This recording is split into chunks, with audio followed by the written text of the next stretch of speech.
में उससे पहले हम लोग छोटे छोटे स्टडी रूम 4-5 दोस्त लोग मैंने जो काफ़ी स्ट्रगल कर रहे थे और किताबें खरीदने के लिए पैसा नहीं होता था, ना ही कोचिंग के लिए, कोचिंग तो दूर की बात होती थी। मैंने बुक्स और मार्गदर्शन का बहुत अभाव होता था। तो ऐसे परिस्थिति में हम लोग 4-5 दोस्त लोग मिल करके अपने गरीबी को दूर करने के लिए हम लोगों ने छोटे छोटे स्टडीज रूम, मैंने सबसे पहले स्टडी रूम बनाया था एक, और किसी तरह से उस स्टडी रूम में हम लोग सामूहिक अध्ययन करते थे।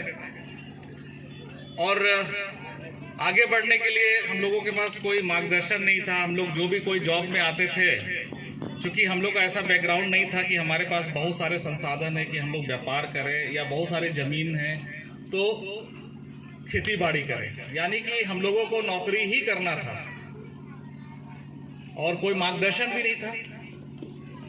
या तो पढ़ लिख करके सरकारी नौकर बनते या तो फिर किसी फर्म में नौकर बनते।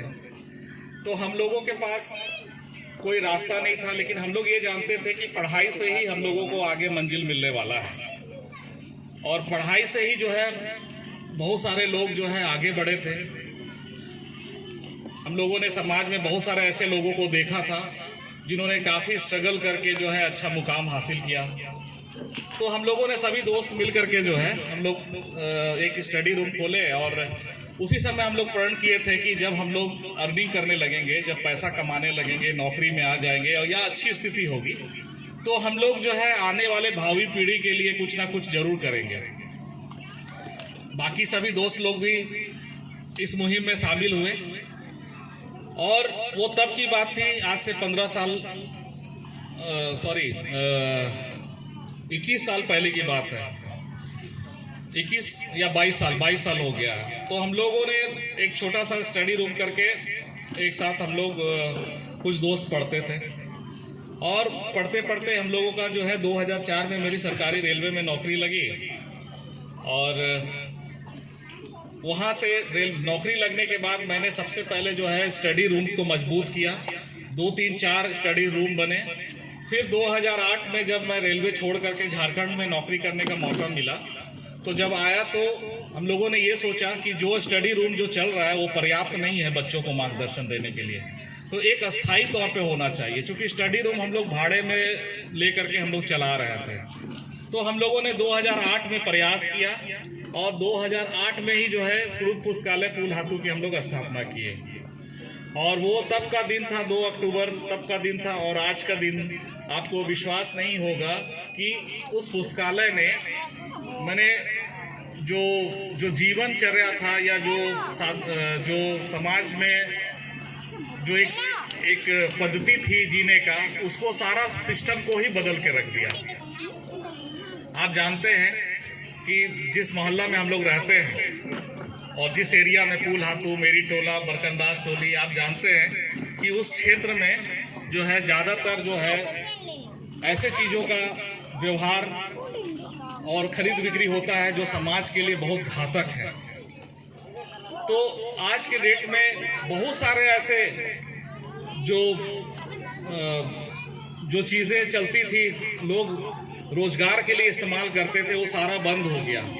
इसलिए बंद हो गया कि उस घर के बच्चे पढ़ाई करने लगे और अच्छी नौकरियों में चले गए और आज हमारा जो बस्ती है वो काफ़ी अच्छा हो गया है।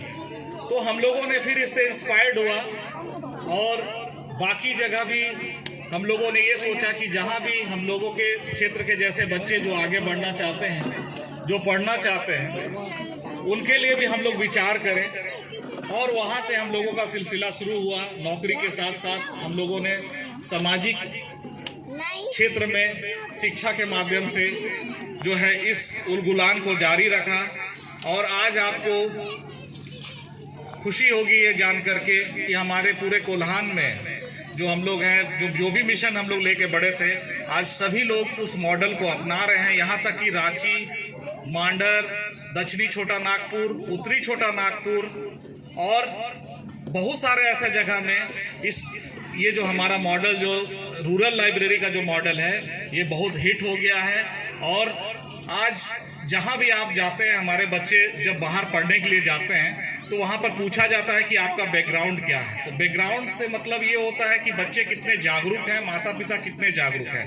उस मामले में हम लोग सिर्फ झारखंड ही नहीं, बिहार, यूपी, उड़ीसा, बंगाल के बहुत सारे ऐसे एरिया के बच्चे हैं जो पिछड़ रहे हैं। तो आज जब भी बात किया जाता है कि कैसे हमारे समाज के बच्चे, जो साधारण परिवार के बच्चे हैं, जो गरीब घर के बच्चे हैं, कैसे आगे बढ़ेंगे, तो ये ग्रामीण पुस्तकालय का जो कंसेप्ट है उसमें खरा उतरता है। और ये मॉडल जो है, जो हम लोगों ने छोटे छोटे पुस्तकालय का रूप दिया है, सचमुच में छोटे छोटे बच्चों को और बड़े बच्चों को रास्ता दिखाने में, उन्हें मार्गदर्शन करने में अहम भूमिका निभाया है। मैं धन्यवाद देना चाहूँगा मस्कल पुस्तकालय कमरहातू को कि आप लोगों ने जो है 1 साल में जितना संसाधन जुटाया, हम लोगों को इतना संसाधन और 1 साल में करने में काफ़ी समय लग गया था, लगभग 2 साल 2.5 साल जैसे लग गए थे। हम लोगों ने जब पुस्तकालय खोला था तो मात्र 2 चेयर थे जो मेरे घर से आया था, दर्री चटाई हुआ करता था और मेरे कुछ पुराने किताबें थी और घर का लैंप लालटेन था।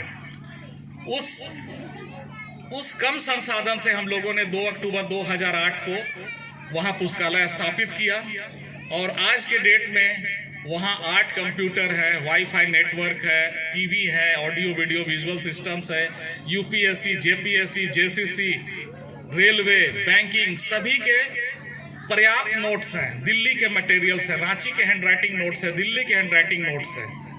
और आज वहाँ पर बैठ करके बच्चे यूपीएससी, जेपीएससी और यूपीएससी जैसे परीक्षाओं के सपने ही नहीं देख रहे हैं, उनको क्रैक करने के लिए प्रयास कर रहे हैं।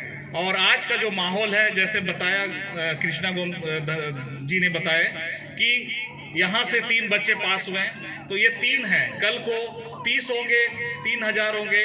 इस तरह से अच्छे अच्छे क्षेत्रों में बच्चे आगे बढ़ेंगे, क्योंकि हर बच्चों को हर क्षेत्र में जाने का अधिकार है। लेकिन हमारे बहुत सारे प्रतिभावान विद्यार्थी हैं, बच्चे हैं, जिनको ये नहीं पता है कि हम किस किस क्षेत्र में अपने करियर को सजा सकते हैं, संवार सकते हैं। उनमें अकूत शक्ति है, मेहनत करने की प्रवृत्ति है, लेकिन मार्गदर्शन के अभाव में जो है आज हमारे वो बच्चे पिछड़ रहे हैं, गांव के बच्चे पिछड़ रहे हैं। यदि इस तरह के पुस्तकालय और हम लोगों के जैसे लोगों के सहयोग से अगर हम लोग इसको समाज में स्थापित करते हैं तो वो दिन दूर नहीं कि हम लोग जो कहानी में ये पेपर में पढ़ते हैं कि रिक्शा चलाने वाला का बच्चा आईएएस बन गया और इडली बेचने वाला का बच्चा आईआईटी चला गया और बहुत सारे लोग जो है साधारण मजदूर का बच्चा जो है डॉक्टर बन गया। तो वो दिन दूर नहीं कि हमारे समाज से भी जो है बच्चे 1-2 के संख्या में नहीं, बहुत सारे संख्या में बढ़ेंगे और एक दिन जो गरीबी, अशिक्षा, बेरोजगारी हमारे समाज से काफ़ी दूर चला जाएगा। तो मैं इन्हीं आशाओं और भरोसा से आप सभी से मैं ये आग्रह भी करना चाहूँगा कि जहाँ भी इस तरह के शिक्षा के दीप यदि जलते हैं तो उनको भरपूर अपना सहयोग दे, प्रेम दे, आशीर्वाद दे।